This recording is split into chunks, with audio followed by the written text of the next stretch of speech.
Assalamualaikum warahmatullahi wabarakatuh. Selamat datang di my channel. Teman-teman semuanya jangan lupa untuk subscribe, like, dan komen. Oke, pada kesempatan kali ini saya akan memberikan ilmu ke kalian semuanya tentang pembahasan TPPU untuk mata pelajaran IPA. Oke, apa itu TPPU? Tes pemantapan persiapan ujian yang dilaksanakan oleh pemerintah daerah istimewa Yogyakarta. Jadi TPPU ini adalah persiapan untuk siswa-siswi SMP menjelang pelaksanaan ujian nasional berbasis komputer atau biasa kita singkat dengan UNBK. Oke teman-teman semuanya, mari kita simak soal TPPU IPA ini dari soal nomor 1. Soal nomor 1. Tamara mengukur besaran-besaran yang terdapat pada balok kayu seperti gambar berikut. Sudah disediakan gambar, mari kita cek pertanyaannya. Besaran turunan yang dapat diketahui dari hasil pengukurannya adalah, pertanyaannya, kata kuncinya adalah besaran turunan. Ketika teman-teman semuanya tidak hafal besaran turunan itu apa saja, tidak usah khawatir, kita bisa tetap menjawab apa saja besaran turunan yang didapat dari gambar di atas ini. Tapi sebelumnya, mari kita cek dulu di sini ada apa saja. Oke, di sini ternyata ada balok, kemudian ditampilkan juga alat ukur penggaris. Oh, kalau di sini gambarnya penggaris, berarti ini adalah alat ukur atau besaran pokok untuk panjang. Ini panjang. Kemudian gambar bawah, sampingnya boleh dulu ya. Ini berarti sisi sebelah sini. Ini berarti apa? Lebar. Satu lagi, ini adalah tinggi. Saya tulis sebelah mana sini ya? Tinggi. Oke. Loh, ini panjang tidak ada masalah ya, ini besaran pokok. Terus lebar sama tinggi bagaimana?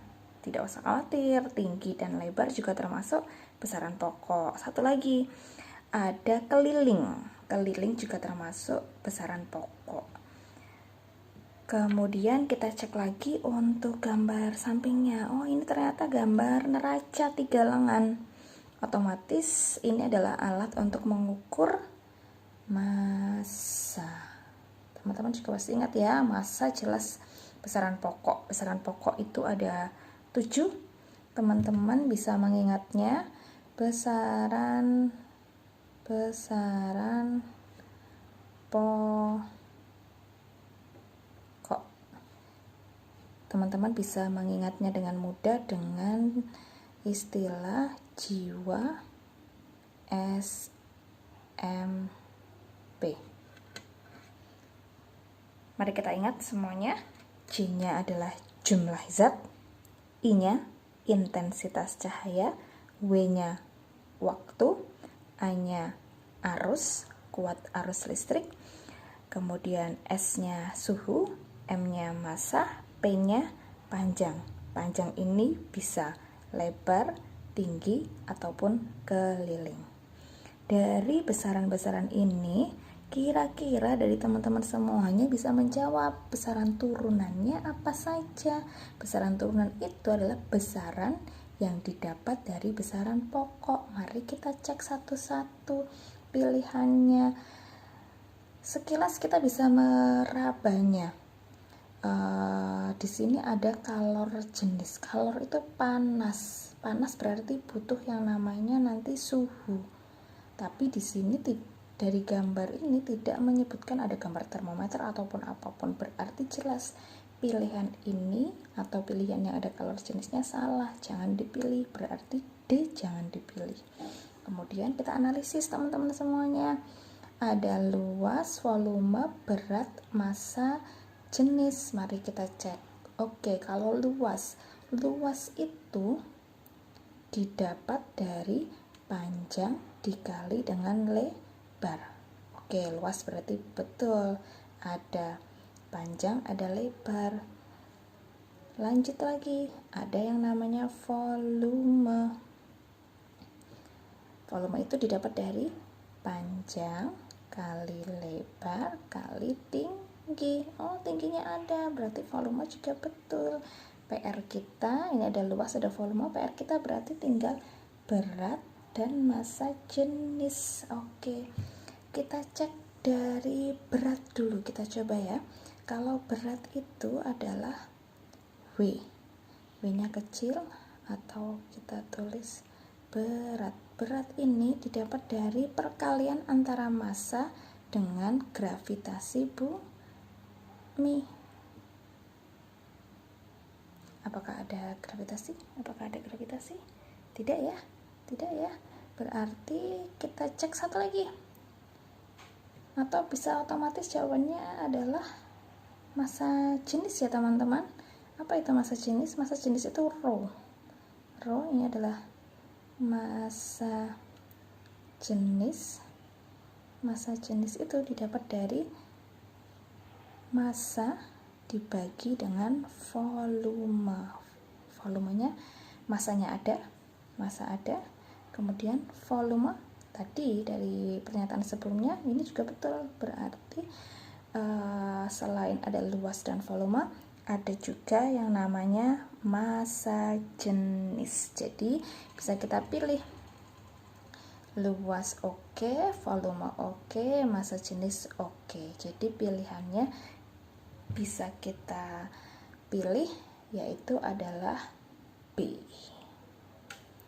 Oke teman-teman, kita lanjutkan ke soal berikutnya. Soal nomor 2.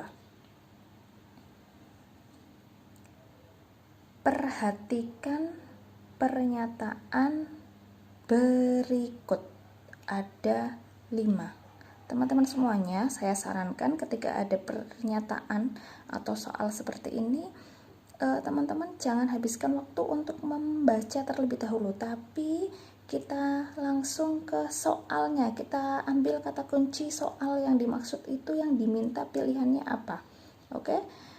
Ciri-ciri air pada suhu di bawah 0 derajat Celcius dan tekanan udara 1 atmosfer berturut-turut ditunjukkan oleh nomor. Oke teman-teman semuanya, tidak usah khawatir. Ketika suhu di bawah 0 derajat, maka wujud dari air ini sudah tidak berbentuk cair lagi, tetapi karena di bawah 0 maka dia bentuknya adalah apa teman-teman? Es. Es itu bentuknya apa? Padat. Jadi kita jangan langsung ciri-ciri air, berarti cair. Tapi perhatikan kalimat selanjutnya, di bawah 0 derajat Celcius. Berarti wujudnya adalah es. Es itu apa? Wujudnya padat. Oke teman-teman. Baru dari sini langsung kita ke pilihan soal atau pernyataan. Kita cek satu-satu. Molekul-molekulnya mudah bergerak. Betulkah kalau benda padat itu molekulnya mudah bergerak? Oh, ini tidak, ini salah.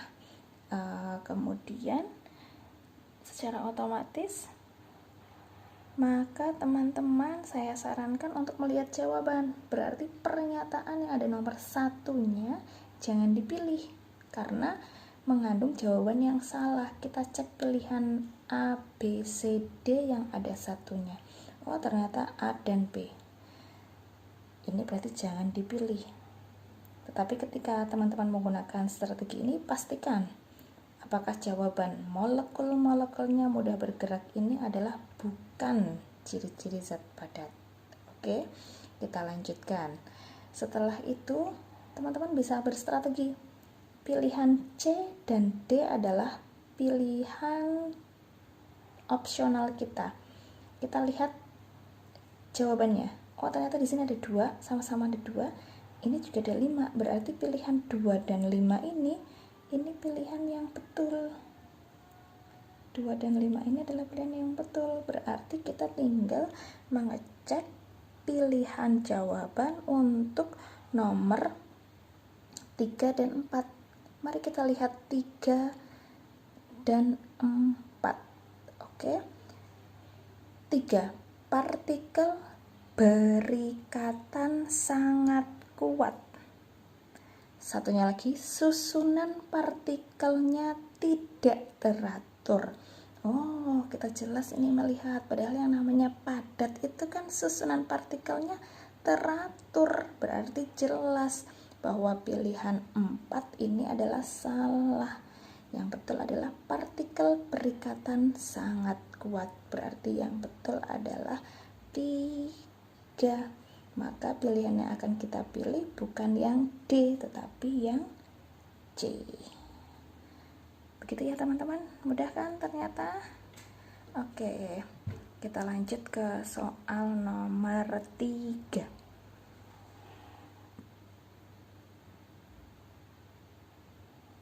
Oke dia, ini soal nomor 3 teman-teman semuanya. Kalau dilihat, ini kok soalnya panjang sekali, aku kok tidak paham ini maksud pertanyaannya apa. Oke teman-teman, ketika menghadapi soal dengan soal yang cukup panjang, saya sarankan teman-teman jangan panik dengan soal panjang, tetap tenang, tetap fokus dan pikirkan baik-baik. Oke teman-teman semuanya, mari kita bahas soal nomor 3 ini. Perhatikan gambar 4 buah bejana atau wadah ya teman-teman, ini semuanya berisi air seperti pada gambar. Oke, ada 4 berisi air, jadi arsiran ini artinya adalah berisi air. Oke teman-teman semuanya, yang gambar 1 belum penuh, 2 penuh, 3 belum penuh, 4 penuh. Masing-masing bejana dinaikkan suhunya seperti tertera pada tabel berikut.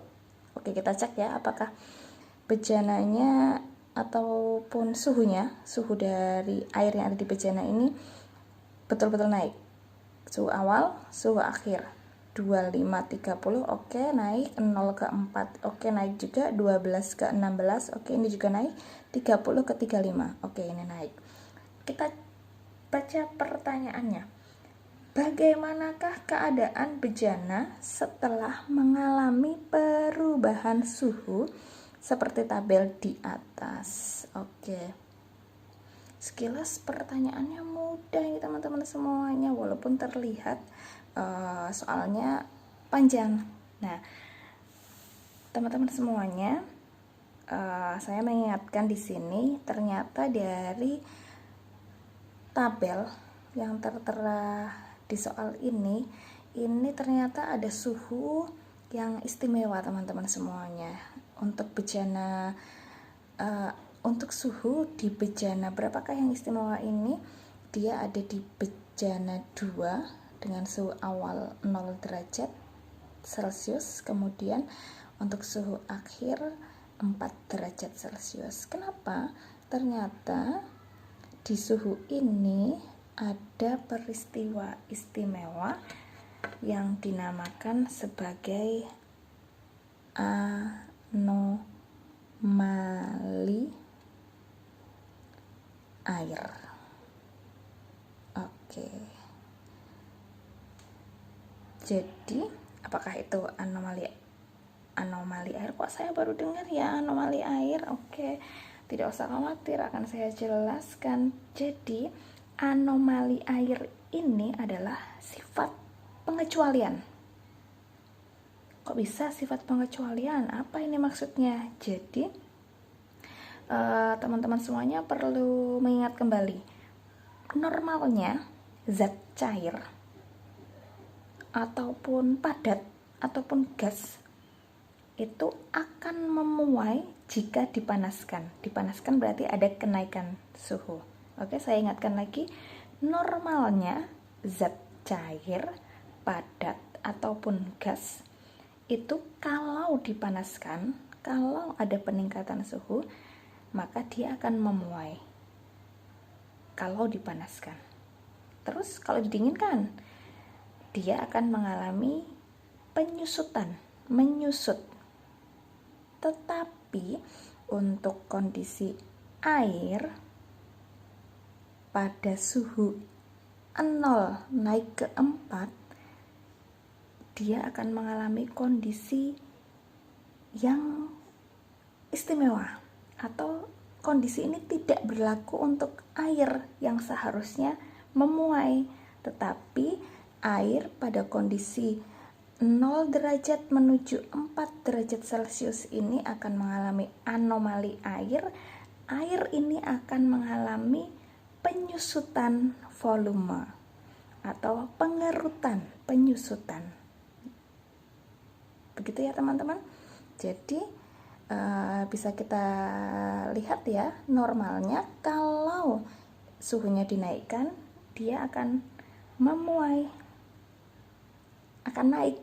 Tapi untuk suhu 0 sampai 4 saja, istimewanya di sini 0 ke 4 derajat Celcius, dia akan mengalami anomali air. Kebalikannya, dia akan mengalami penyusutan. Oke, kita cek teman-teman semuanya. Tabung atau bejana 1 otomatis ketika suhunya dinaikkan, dia akan naik ya. Naik, berarti pilihan A oke, B oke, D oke. Mana yang tidak kita pilih? Pilihan yang C. C jangan kita pilih. Lanjut ke nomor 2.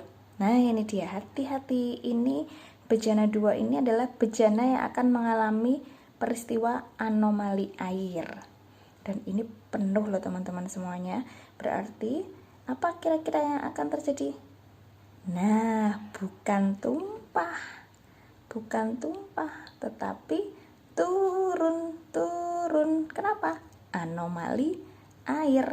Oke, berarti teman-teman semuanya jangan memilih yang A, karena ini salah, ini malah tumpah. Oke, kita lanjut lagi. Berarti pilihan jawabannya antara B dan D. Wah, ini harus berpikir lagi ini, karena ternyata jawabannya beda ini teman-teman. Naik turun, kita cek bejana 3. Bagaimana teman-teman? Suhunya 12 ke 16 naik, otomatis permukaan air di bejana akan naik. Wah, sudah bisa terjawab ini. Mana yang naik? Yang B.